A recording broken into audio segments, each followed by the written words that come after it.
할렐루야. 앞으로 한 6, 7주 동안 우리 요한계시록에 나오는 7교회에 대한 말씀을 나누도록 하겠습니다. 지난주에 이 첫 교회인 에베소 교회에 대해서 말씀을 나누었습니다. 오늘은 두 번째 교회는 서머나 교회입니다. 서머나 교회.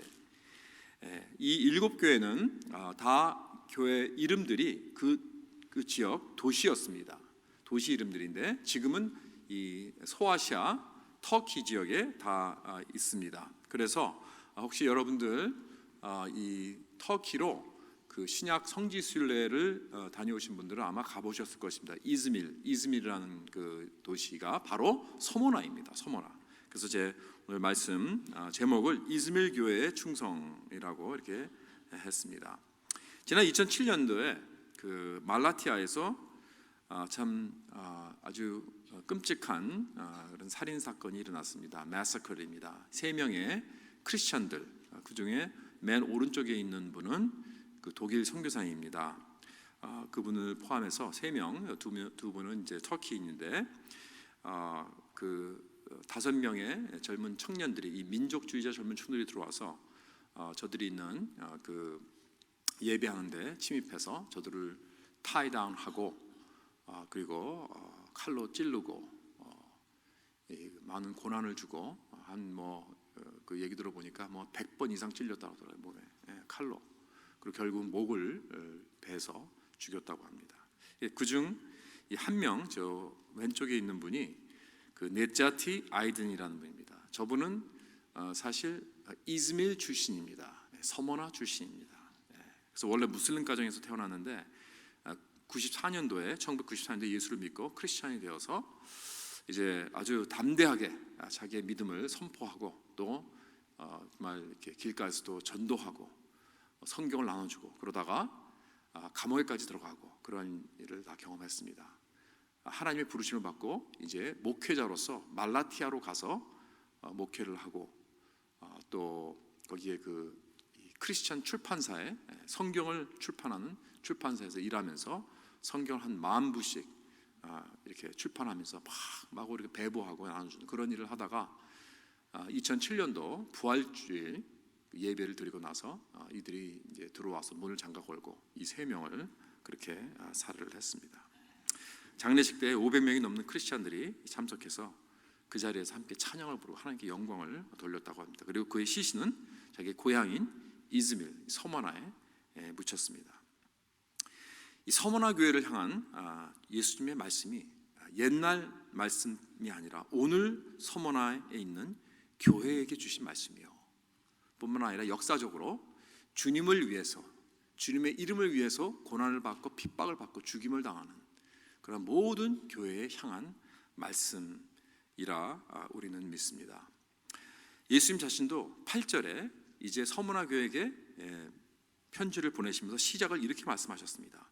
처음이며 마지막이요 죽었다가 살아나신 이가 이르시되 The words of the first and the last who died and came to life. 그러니까 심한 박해를 당할 교회에게 어떻게 이 편지를 시작하시냐면 자신은 모든 역사의 모든 만물을 만드시고 주관하시는 그러한 하나님이신 뿐 아니라 이 땅에 오셔서 핍박받으시고 고난을 당하신 순교자예요. 또 죽었다가 다시 살아나신 분이라고 선포하십니다. 그러면서 지금 박해를 당하고 있는 교회에게 지금 위로의 말씀을 주시는 것이 아닙니다. 지금 서머나 교회는 굉장한 박해를 받고 있었습니다. 그러나 이것은 위로의 편지가 아니라는 것입니다. 이게 놀라운 사실이죠. 서머나 교회는 예수의 이름을 위하여 살다가 죽은 사람도 있고 또 직장에서 쫓겨나고 일을 뺏기고 가정에서도 쫓겨나는 그러한 사람도 있고 사랑하는 사람도 잃어버린 사람들도 있었을 것입니다. 그러나 예수님은 그들에게 위로의 말씀이 전혀 없었습니다. 왠지 아십니까? 왜냐하면 예수님은 그의 교회를 부르시고 세운 이유가 십자가를 지라는 것입니다. 십자가를 지라. 고난을 겪는 것은 당연한 것이다. 그리고 영광의 길은 항상 고난을 통해서 이루어지는 것이다. 이것을 그 말씀은 예수 그리스도의 본인의 삶을 통해서 보여주신 것입니다. 예수님도 자신의 삶과 죽음과 부활을 통해 직접 보여주신 이 삶이야말로 우리 모든 주님의 제자들, 모든 교회가 가야 할 길이라는 것입니다. 그래서 주님의 교회들에게 편지하신 이유는 고난 중에 위로를 주려주시는 그런 목적이 아니라 고난 중에 어떻게 하면 우리가 이 고난을 승리할 수 있는가, 이겁니다. 우리가 어떻게 주님을 계속해서 끝까지 부인하지 않고 주님을 높여드리고 주님을 위해서 굳건히 설 수 있는가, 이게 바로 모든 교회에 향한 편지라는 것입니다.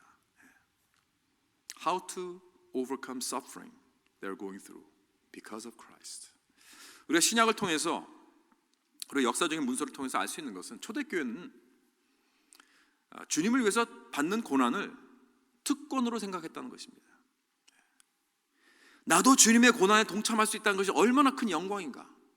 What an honor, what a privilege. 그렇게 생각했어요. 내가 주님을 위해서 살다가 웬 이게 고생이냐, 이게 아니에요. 여러분, 나도 그렇게 주님과 같이 그런 고난을 받을 가치가 있는가, 그러면서 놀라워하면서 감사했다는 것입니다. 왜냐하면 오직 주님과 아이덴티파이 하는 자만이, 주님과 하나가 되는 자만이 박해를 받고 고난을 받을 수 있기 때문에 그렇습니다. 디모데후서 3장 12절 말씀에 무릇 그리스도 예수 안에서 경건하게 살고자 하는 자는 박해를 받으리라. Whoever wants to live a godly life will be persecuted. 그랬습니다. 그러니까 고난을 받는 자는 주님과 하나가 된 자입니다. 주님을 위해서 내가 신령한 삶을 살고자 몸부림을 치는 자입니다. 주님이 내 안에, 내가 주님 안에 있을 때만 가능한 것입니다. 그러니까 순교와 박해도요, 이건 자격이 있어야 돼요. 그럴 만한 가치가 있어야 됩니다. 그렇다면 오늘날 교회는 왜 박해를 받지 않는가? 그 이유는 지난 50년 동안, 심지어는 100년 동안 기독교는 주 예수 그리스도와 연합하기에 힘쓴 것이 아니라 세상과 타협하기에 힘쓴 거예요. 어떻게 하면 세상에서 잘 받아줄까? 어떻게 하면 세상에게 잘 보일 수 있을까? 거기에 바빴다는 것입니다. 그래야 easy believism, 쉬운 믿음을 강조하고 믿음의 대가는 말하지 않습니다. 크리스찬의 부정적인 메시지는 간편하게 싹 빼버립니다. 고난, 희생, 죽음, 순교, 십자가, 이런 믿음의 대가는 빼버리고 예수 잘 믿으면 축복받고 예수 잘 믿으면 잘 된다, 이런 기복주의 메시지만 전하기에 바빴다는 것입니다. 그렇게 하면서 우리는 진정한 주님의 복음의 메시지에서 멀어진 것입니다. 사랑하는 성도 여러분, 기억하시기 바랍니다. 내가 주님의 가르침과 그의 삶과 더욱 연합하면 할수록 나는 박해를 경험할 것입니다. 그리고 그것과 멀어지면 멀어질수록 내 신앙생활은 쉬워지는 것입니다. 이것이 바로 서문화 교회에게 보낸 주님의 그 편지가 우리 모두에게 주시는 영적 레슨입니다. 내가 참된 크리스찬이라면 내가 이 세상을 살아나갈 때 언제나 어디서나 어떻게 해서든지 somehow, some way 나는 고난을 받을 것이다. 나는 박해를 받을 것이다. 그러니까 이상하게 생각하지 말라. 그건 당연한 것이거든. It comes with the territory. 그렇기 때문에 여러분, 교회가 주님의 이름으로 박해를 받을 때 예수 그리스도는 미안하다고 얘기하지 않습니다. 미안하다, 너희들이 나 때문에 이렇게 고생을 하는구나, 그러지 않으세요. 여러분, 오히려 영광인 줄 알아라. 너희가 나를 위해서 핍박을 받는다는 것이 얼마나 영광이냐. 너희들은 합당하고 있는가? 합당한 삶을 살고 있는가? 그럴 자격이 있는가? 그렇다면 그건 특권이요, 축복이다. To suffer for Christ is a privilege. It's an honor. It's a blessing. 저는 많은 경우에 어떨 때는 우리 목사님들이나 선교사님들이 가끔 그런 말 하는 걸 듣습니다. 내가 주님을 위해서 택한 이 어려운 길 가는 것은 내가 고생하는 것은 난 괜찮습니다. 그런데 내 자녀들이, 애꿎은 내 자녀들이 고생하는 건 다 힘듭니다. 그런 말을 하시는 분들이 있어요. 물론 제가 이해는 합니다. 나도 목회자이기 때문에, 나도 자녀가 있기 때문에. 그러나 가만히 생각해 보세요. 그렇지 않습니다. 그게 아니에요. 여러분, 내가 당하는 고난이 내 가족이 같이 당하고 있다면 여러분, 그건 영광입니다. 놀라운 축복입니다. 그거는 저주가 아니에요. 여러분, 이건 특권입니다. 정말 내 자녀가 목회자의 삶, 선교의 삶을 동행하는 것이 얼마나 축복인지 이걸 알 수 있다면, 비록 내 자녀들은 뭐 경제적으로 넉넉하지 못하니까 남들이 갖는 거 갖지 못하고 누리는 거 누리지 못하고 즐기지 못할지 몰라도 그것보다 더 소중한 것을 지금 누리고 있잖아요. 더 소중한 것을 가지고 있잖아요. 그렇죠? 더 영적으로 얼마나 큰 것을 가지고 있는가, 이걸 생각해야죠. 절대로 미안해할 필요 없다, 저는 생각합니다. 축복인 줄 알아라, 그런 거래요. 축복인 줄 알아라. 우리 애들은 그래서 지금도 고마워합니다. 스포일 되지 않아서. 사랑하는 성도 여러분, 내가 주님을 위해서 받는 어려움은 영광이요 축복입니다. 크리스찬들을 박해하는 악한 세상에서 어떻게 주님의 영광을 위해 살 수 있는가, 이제 예수님께서 가르쳐 주십니다. 그렇죠? 오늘 아침에 우리가 그것을 배우려고 합니다. 서머나 교회는, 이 서머나라는 이 도시는 이 고대 로마에게 아주 귀한 도시였습니다. 굉장히 특별한 도시였어요. 왜냐하면 로마 제국을 위해서 바쳐진 그러한 특별한 도시였기 때문에, 로마의 신을 위해서 바쳐진 도시, 그렇게 해서 세워진 도시였기 때문에 로마에서 직접 이렇게 관리를 하고 굉장히 귀히 여기는 그러한 도시였다고 합니다. 그래서 서머나에 사는 크리스찬들의 박해는 어떤 종류의 박해인가? 9절에 보니까 환난과 궁핍이라고 했어요. 철저히 환난과 궁핍, 이것은 poverty, 가난함입니다. 가난함.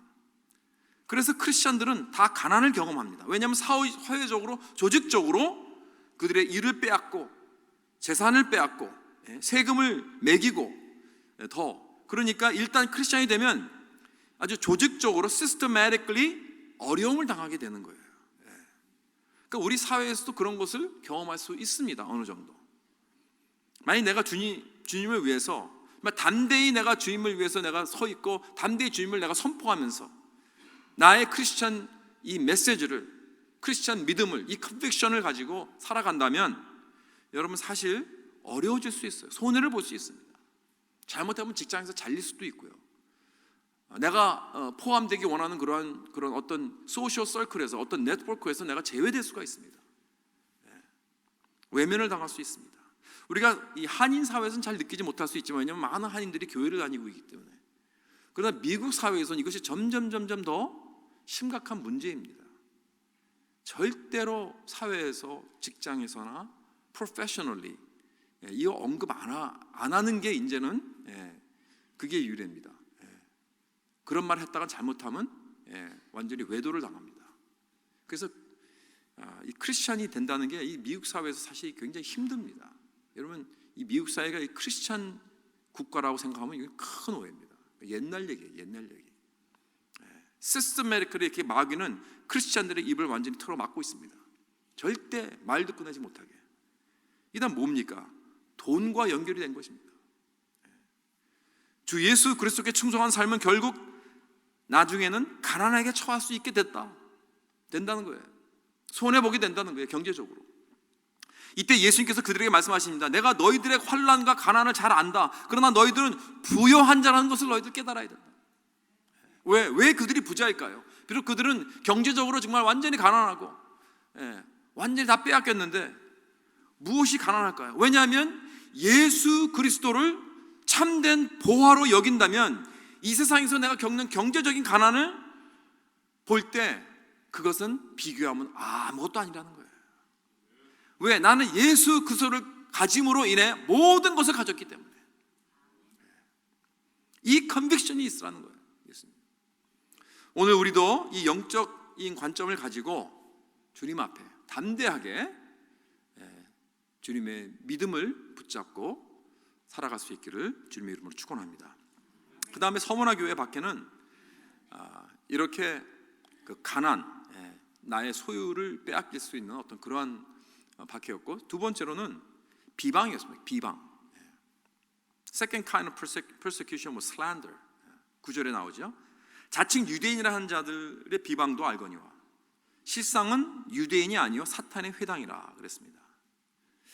여러분 잘 그런데 보면 자칭 유대인이라고 하는 자들의 비방이 있었는데 그들은 사실 유대인이 아니었다. 사탄의 회당이다 그렇게 말씀하십니다. 그러니까 가짜 크리스찬들이 성원화 교인들을 막 비방하고 나쁜 소문을 퍼뜨리면서 공격을 마구 하는 거예요. 여러분 이렇게 우리 믿는 자들을 비방하고 교회를 욕하는 다른 크리스찬이 있다면 여러분 그 사람은 참된 크리스찬이라고 말할 수 없습니다. 그건 사탄의 도구입니다. 여러분 누가 교회를, 주님의 교회를 이렇게 비방하면요 주님께서 방어해 주십니다. 주님께서 디펜드 해 주십니다. 그렇죠? 왜냐하면 그의 교회는 그의 몸이기 때문에 그렇습니다. 예수님의 몸입니다. 여러분 예수님은 자기의 몸된 교회를 사랑의 질투심을 가지고 보호하십니다. 마치 신랑이 신부를 사랑의 질투심 가지고 보호하듯이 말이에요. 여러분 예수님께서 교회가 부족한 것을 모르십니까? 교회가 잘못하고 있는 점도 예수님 다 아십니다. 부서지고 상처 많고 어글리하고 어떨 때는 실수로 하고 부끄러운 일들도 예수님은 다 아십니다. 그렇죠? 그럼에도 불구하고 교회는 아직도 예수 그리스도의 아끼는 몸이요 소유라는 것입니다. 교회는 아직도 그리스도의 신부입니다. 그리고 그리스도는 아직도 교회를 사랑하십니다. 자기의 피값으로 교회를 사셨기 때문입니다. 그리고 그리스도는 아직도 교회를 통하여 일하십니다. 오늘도 수많은 사람들이 교회에서 선포하는 복음의 말씀을 통하여 주님 앞으로 돌아오고 있습니다. 여러분 그렇기 때문에 아직도 사탄의 음부의 권세가 교회를 이기지 못할 줄 우리는 믿습니다. 그리고 언젠가는 우리 주 예수 그리스도께서 교회를 위하여 다시 돌아오십니다. 돌아오실 것입니다.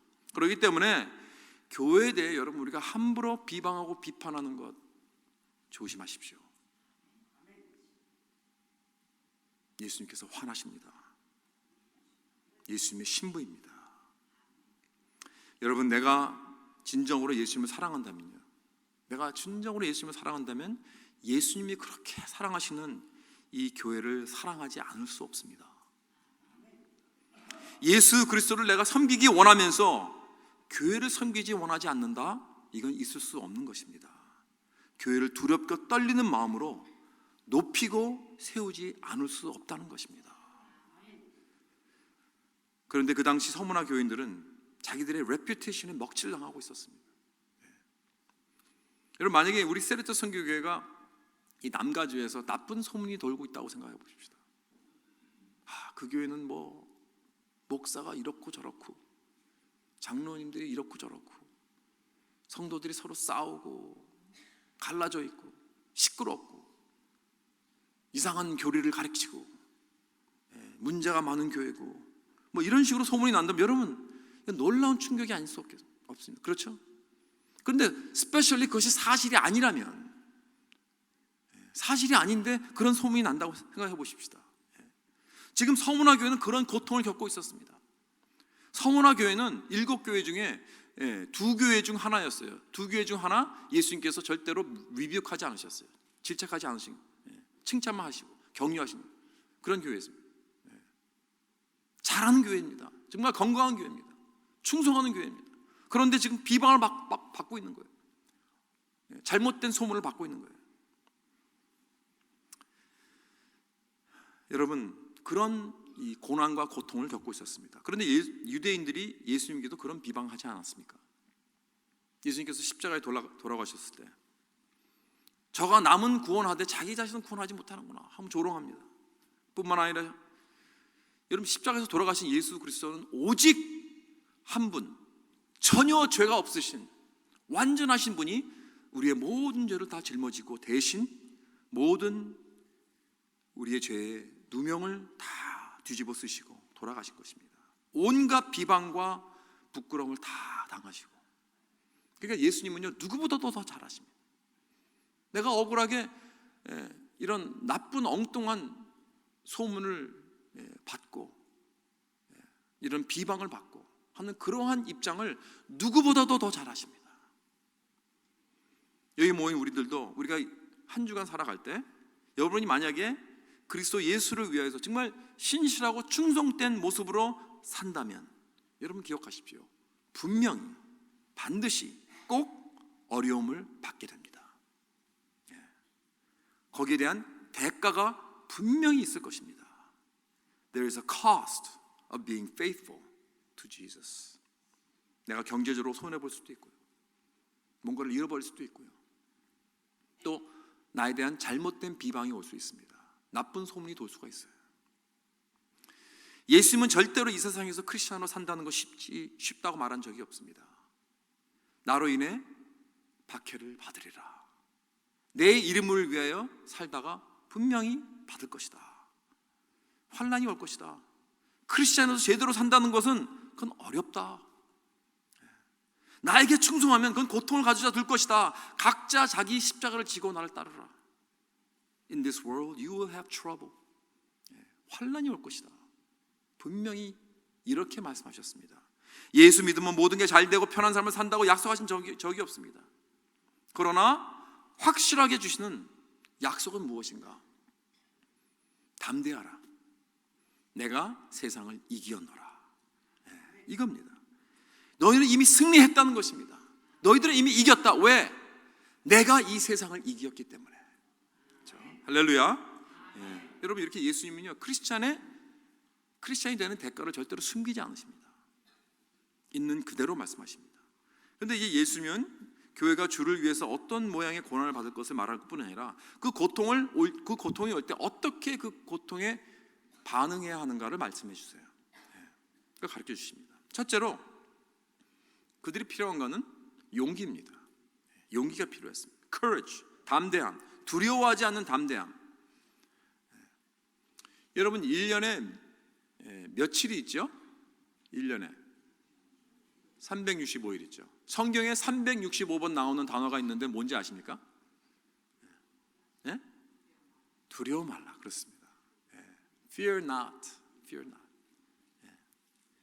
하루에 한 번씩 위해. 그렇죠? 저는 우리 크리스천으로서 우리가 가장 중요한 요소가 바로 이거라고 생각합니다. 이 용기, 담대함. 우리가 죄를 짓는 이유도 용기가 없어서 짓는 거예요. 용기가 없어서 충성하지 못하고, 용기가 없어서 사람들 앞에서 주님을 위해 대언하지 못하고, 용기가 없어서 남을 돕지 못하고, 용기가 없어서 정직하지 못하고, 용기가 없어서 내가 해야 할 말을 하지 못하는 거예요. 여러분, 그렇다면 우리가 용기를 얻으려면 무엇이 가장 필요한가? 내 자신에게 초점을 맞추지 마십시오. Don't focus on yourself. Nothing good comes out of focusing on self.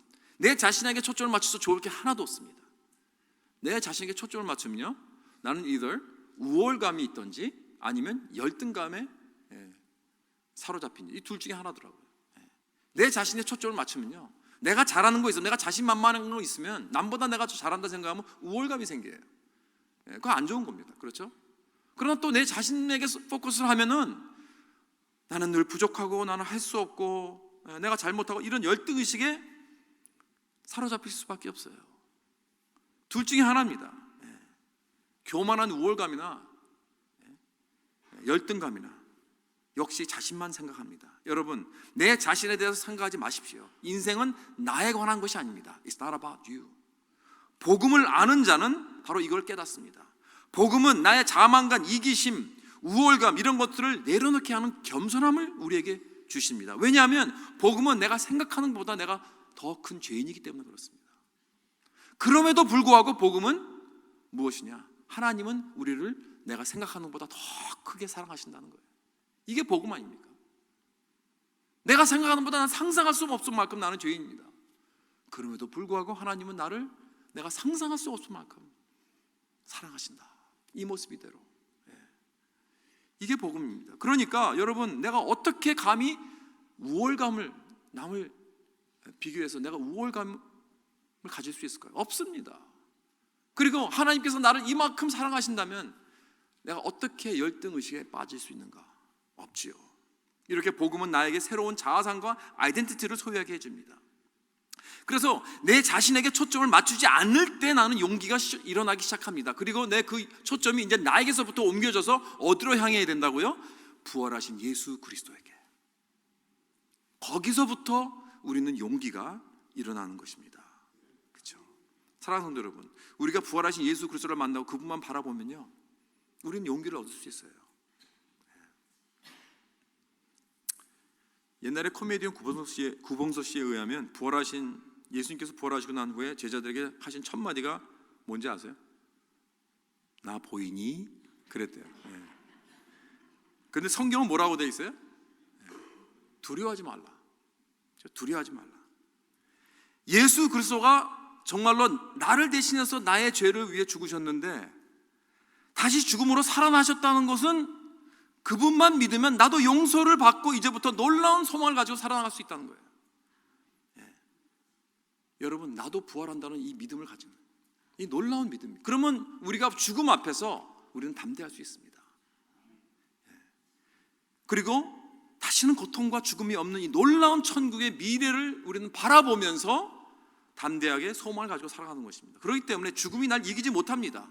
왜냐하면 나의 주, 나의 예수 그리스도께서 그 죽음을 이기셨기 때문입니다. 우리의 용기는 바로 여기에 근거가 있는 거예요. 여기에 달려 있는 거예요. 부활 예수에게서부터 오는 이 용기, 바로 이것이 우리가 오늘 고난과 핍박을 이길 수 있는 놀라운 힘과 능력이 되는 줄 믿으시기 바랍니다. 그 다음에 주님께서 우리에게 말씀하시는 것은, 우리가 고난을 받을 때 필요한 것은 둘째로 영적 분별력이라는 거예요. Spiritual discernment. 그 말이 어디에 있는가? 여기에, 이 본문에 좀 잘 봐야 됩니다. 이 9절에 보면 주님이 이 서머나 교회를 비방하는 유대인들의 정체를 드러내시면서 그들은 사실 참된 유대인이 아니라 사탄의 회당이라고 하셨습니다. 그리고 10절에 보면 마귀가 너희들 가운데 몇 사람을 옥에 던질 것이다, 그렇게 말씀하십니다. 이건 뭘 말씀하고 있는 거냐면, 우리가 당하고 있는 이 고난과 이 핍박을 이기려면 눈에 보이는 것만 보면 안 된다는 거예요. 우리의 대적은 보이는 것만이 아니고 영적으로 어둠의 세상, 주관자들과 하늘에 있는 악의 영들입니다. 우리를 대적하는 마귀의 세력이 있다는 걸 우리가 깨달아야 됩니다. 여러분, 마귀는 일단 크리스천들을 하나님 나라에 잃어버리고 난 후에는 다음에 한 게 뭔지 아세요? 어떻게 해서든지 핍박과 위협과 유혹과 이런 모든 것들을 다 동원해서 그 크리스찬들을 좌절하게 하고 용기를 빼앗아 가서 무력하게 하는 것입니다. 아무것도 하지 못하게. 그래서 그냥 달랑 주일날 예배만 겨우 와서 드리고 겨우 집에 가고, That's it. 아무것도 하지 못하게 하는 거예요. 여러분, 예수 그리스도께서 이 반석 위에 내 교회를 세우리니 음부의 권세가 이기지 못하리라 라고 선포하셨습니다. 그 이유는 음부의 권세가 지금 안간힘을 쓰고 있기 때문에 그렇습니다. 어떻게 하면 교회를 무너뜨리려고, 어떻게 하면 교회를 문 닫게 하고, 어떻게 하면 교회를 아무 쓸모없는 그러한 공동체로 만들어 버리려고. 그래서 사도행전을 보면요, 첫 교회 스타트 할 때부터 사탄이 공격하는 거예요. 외부적으로는 망치질을 합니다. 공격하고 핍박하고 박해하고 위협하고, 내부적으로는 서로 이간질하고 서로 싸우고 갈라지고 분열이 있고, 이걸 볼 수 있는 영적 분별력이 있어야 된다는 거예요. 그렇다면 우리의 궁극적인 적은 절대로 사람이 아닙니다. 나를 핍박하는 그 사람이 아닙니다. 나를 비방하는 그 사람이 우리의 적이 아니에요. 나를 옥에, 심지어는 옥에 집어넣는 그 사람도 여기서 예수님께서 뭐라 그랬습니까? 사람이 아니라 마귀라 그랬습니다. 마귀가 너를 집어넣을 것이다. 이걸 볼 수 있어야 됩니다. 사탄의 회당입니다. 자꾸 사람들을 보지 마십시오. 그러면 사람들을 미워하게 됩니다. 우리는 사람들을 사랑해야죠. 용서해야죠. 품어야 되죠. 이게 바로 영적 분별력입니다. 예수님이 이제 예루살렘에 올라가서 사람들이 붙잡히고 고난을 받고 죽임을 당하고 제3일 만에 살아나야 한다고 말씀하시니까 베드로가 뭐라 그랬어요? 주여, 그리하지 마옵소서. 결코 이런 일이 주님께 일어날 수 없습니다. 그랬을 때 예수님께서 베드로에게 뭐라고 하셨습니까? 사탄아, 내 뒤로 물러가라. 그렇죠? 지금 예수님은 베드로에게 한 말이 아니죠. 베드로 뒤에서 베드로를 이용해서 하는 이 사탄에게 한 말이에요. 혹시 제가 여러분들의 앞으로 사탄아 뒤로 물러가라 그러면요, 오해하지 마세요. Don't take it personal. 여러분, 우리가 이걸 볼 수 있는 분별력이 있다면 나를 대적하는 사람들을 우리가 훨씬 더 용서할 수 있습니다. 더 품을 수 있어요. 이렇게 우리는 영적인 세계가 있고 음부의 권세가 나와 우리 교회를 무너뜨리려고 영적 전쟁을 하고 있다는 걸 볼 수 있어야 내가 당하는 고난을 이길 수 있는 것입니다. 그다음에 세 번째로 우리가 어떻게 하면 이 고난에 승리할 수 있는가? 주님이 아신다는 거예요. 주님이 아신다. Jesus knows. 그렇죠? 너무 간단합니다. 그러나 너무나 중요하죠. 9절에서 뭐라고 그랬었어요? 내가 내 환난과 궁핍을 알거니와. 이 말씀이 얼마나 위로가 되는지 좀 묵상하십시오. 예수님은 여러분이 당하는 지금 고난과 고통과 환난을 아십니다. 내가 안다. 내 아들아, 내가 안다. 여러분, 내가 지금 받고 있는 여러 가지 고난과 고통과 주를 위해서 몸부림치고 있는데 그 안에서 내가 자꾸 좌절하고 무너지고 용기가 자꾸 잃어버리고 실망하고 좌절하고 그럴 때 여러분 꼭 기억하십시오. 주님은 아십니다. 주님은 아십니다. 사람들이 나를 알아주기 원하고 하지 마십시오. 우리는 자꾸 내가 당하는 고난을 사람들이 알아주기 원해요. 목사님이 좀 나를 알아주기 원하고. 아니에요. 소용없어요. 결국은 아무 도움 없습니다. 그 사람들은요 안다고 그래도 그건 모르는 거예요. 실망시킬 수밖에 없어요. 그러나 주님은 정말 아십니다. 왜냐하면 우리의 대제사장으로서 우리의 연약함과 유혹과 시험을 똑같이 받으셔서 체휼하셨어요. 체휼하셨다고 했어요. 그래서 우리와 동정하실 수 있던. 여러분, 이 사실을 우리가 알므로만 해도 우리는 위로받을 수 있습니다. 우리 만족할 수 있어요. 제가 좋아하는 영어 찬송이 있는데 No Not One. 그 전에도 한번 소개해드린 적이 있는 것 같아요. There's not a friend like the lowly Jesus. No, not one. No, not one. 겸손하신 예수와 같은 친구 없네. 단 하나도 없네. 단 하나도 없네. None else can heal all our souls' diseases. No, not one. No, not one. 아무도 나의 영혼의 병을 고칠 리 없네. 단 하나도 없네. 단 하나도 없네. Jesus knows all about our struggles. He will guide till the day is done. There's not a friend like the lowly Jesus. No, not one. No, not one. 예수님은 나의 모든 역경과 갈등과 고난을 다 아시네. 그리고 마지막 날까지 나를 인도하시겠네. 예수님은 다 아신다는 것입니다. 예수님은 다 아시기 때문에 나를 놓지 않으십니다. 나를 붙잡고 마지막까지 나를 인도하십니다. 마지막으로 우리는 주님이 주시는 그 약속을 생각해야 됩니다. 그걸 붙잡아야 돼요. Think about the promise of Jesus. 10절에 내가 죽도록 충성하라. 그리하면 내가 생명의 관을 내게 주리라. 여기 나오는 관은 이 왕이 쓰는 관이 아닙니다. 이것은 경기에서 승리자가 쓰는 wreath입니다. 이 화관, 스테파노스. 끝까지 충성하며 달리라는 거예요.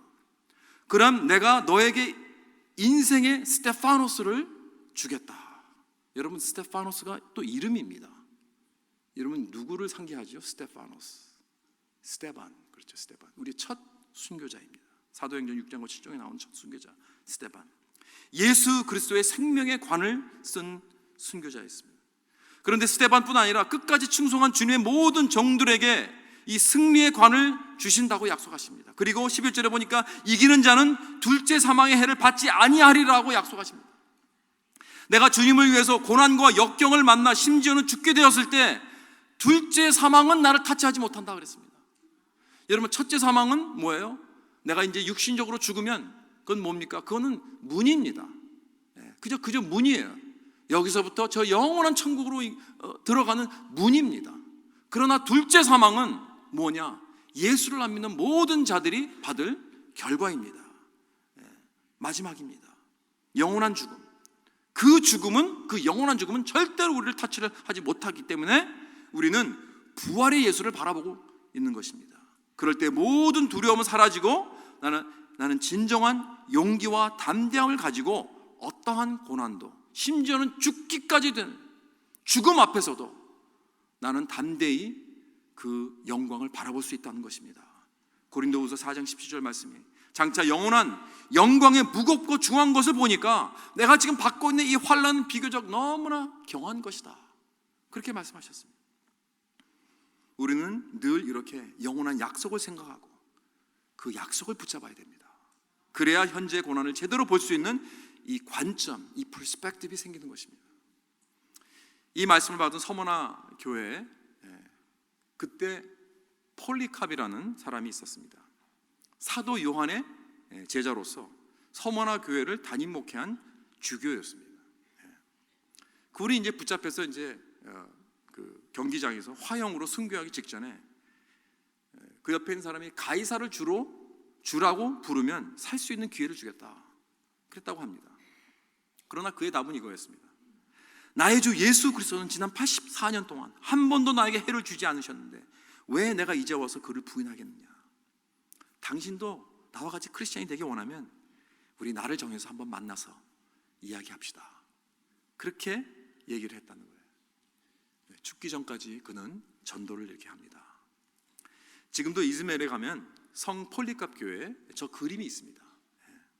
그 교회에 들어가면 화형을 당하는 저 그림이 있는데 그때나 지금이나 이즈밀 교회 성도는 순교를 해야 합니다.